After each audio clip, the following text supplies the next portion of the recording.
Hey, what's up guys, how's it going? So today we're going to be talking about the current state of retro gaming. Now this is a bit of a touchy subject since a sealed in-box copy and graded copy of Mario 64 sold for over $1 million, and to most people like me and you that sounds ridiculous, but to rich people with deep pockets it sounds, I guess, enticing. Now the reason why I bring this up is most people find this fishy. A lot of people find that, rich people artificially inflated this game to a high value.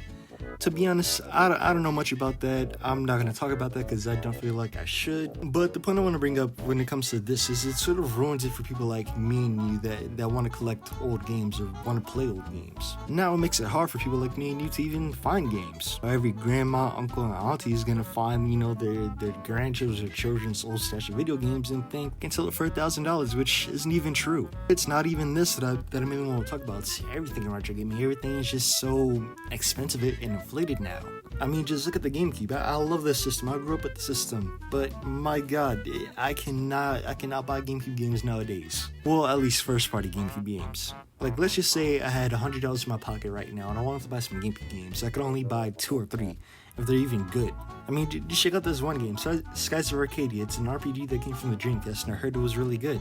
But if I want to get it, I'm gonna have to pay $100 to $200, which is, again, ridiculous. Now look, do I want to go back to the days where we could find video games for super cheap, buy a stack of GameCube games for $25? Sure, but that's never gonna happen again. Or another example, the Dreamcast, one of my first systems that I've ever played. I absolutely love the system, but it's another system that it's gonna be very expensive to get into. One game that I've been wanting recently is Seaman, and in order for me to get that game, I'm gonna have to pay over $100. Now, do I think this is wrong? No, not necessarily. I mean, to a certain extent, sure, games can be expensive. I mean, some games deserve to be expensive, but not every single game should be over $100. And to be honest, I feel bad for the person that's just getting into retro gaming. I mean, shit, just high prices, searching on eBay all day, going in and out of Goodwills and thrift stores. It's tough. Me, myself, I feel like I've got into retro gaming at sort of a late time. This is when the mini systems were coming out. I started getting into it around 2017, 2018. It's weird. I was searching through my old stuff and I found a copy of San Andreas, and I'm like, oh yeah, I remember this game, this and that, and bought a PS2, and that's how it started for me. But I mean, for the next person, it's not going to be that way. Let's just say somebody finds their old Sega Saturn hidden in the closet and they want to play games for it again. That's going to be tough. But I will admit though, there is a bright side to everything. At the end of the day, well, hopefully all this is a bubble and it'll eventually pop, but we never know. It could stay this way, it could go down, and to be honest, I hope it goes down. But like I was trying to say, there's a bright side. While everybody's going after GameCube and Dreamcast, go after the systems that people don't really care about at the moment, like the PS1 or the original Xbox. That's what I did. You see, while being into retro gaming over time, I've grown a decent collection of some consoles. I mean, I've grown a decent PS1 collection, and I think that's a system that nobody cares about right now. I mean, of course, the PlayStation 1 has its expensive games like Klonoa, and I've also grown a decent original Xbox collection, and it has its expensive games as well, like Stubbs the Zombie.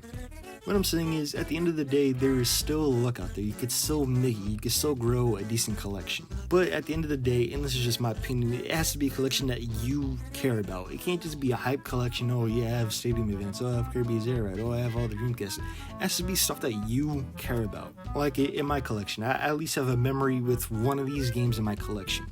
If you're just getting started out in retro gaming, collect something that you remember. Collect something that brings you back to your childhood. Collect something that brings you back to your time in your life, I guess. I don't know, I'm not a psychologist. But collect something that you care about.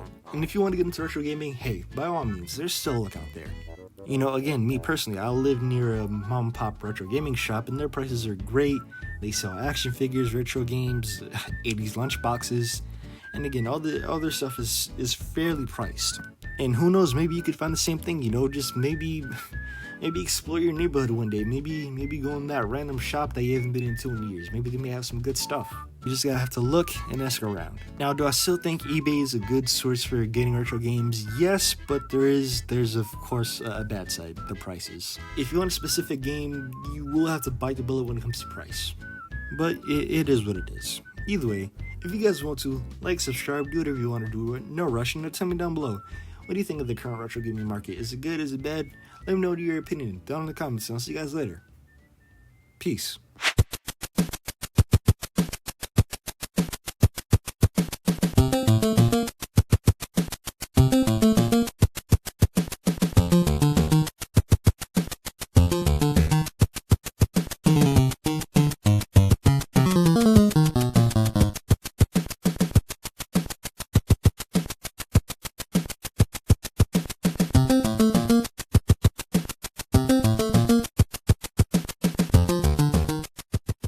The next game mode is called Demolition Derby. Now, I'm sure you folks out to know what Demolition Derby is. It's, Sorry. Demolition Derbies bring back bad memories. My brother Craig, he used to compete in demolition derbies, but he didn't have the money to buy a vehicle, so he used to go out there with a garbage can lid. He thought it could shield him, but it didn't work.